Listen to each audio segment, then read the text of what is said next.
অপরিচিত আগন্তুকের মতো একদিন মৃত্যুর ফেরেশতা সম্মুখে এসে দাঁড়াবে।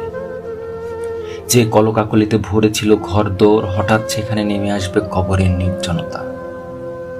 রঙিন মখমলের স্বপ্নগুলো, তুলির সর্বশেষ আঁচড় যেখানে এখনো দেওয়া বাকি, এক করুণ ধূসরতায় ভরে উঠবে সেসব।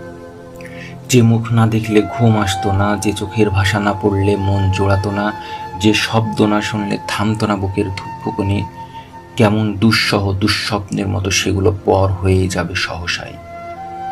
আমি ভুলে যাব জ্যোৎস্না রাতের কথা, উঠোন ভরে থাকা সন্ধ্যা মালতী ফুলের কথা, কুয়াশাচ্ছন্ন ভোরের কথা। ভুলে যাব পাখিদের গান, নদীর কলতান। হাড় কাঁপানো শীতের রাতে বরফে বাতাসে যেরকম নানা করে কাঁপতে থাকা বাবলা গাছের পাতা, গভীর রাতে বাজ পড়ার শব্দে যেভাবে ধক করে ওঠে ছোট্ট কাকছানাটির হৃৎপিণ্ড, আজকাল মৃত্যুর সংবাদে আমারও সেরকম অনুভূতি হয়। তবুও চাই মৃত্যু আসুক, ভোরের শিশির ফোটার মতো, শীতের সকালে কুসুম কোমল রোদের মতো, সন্ধ্যার ঝিরিঝিরি বাতাসের মতো।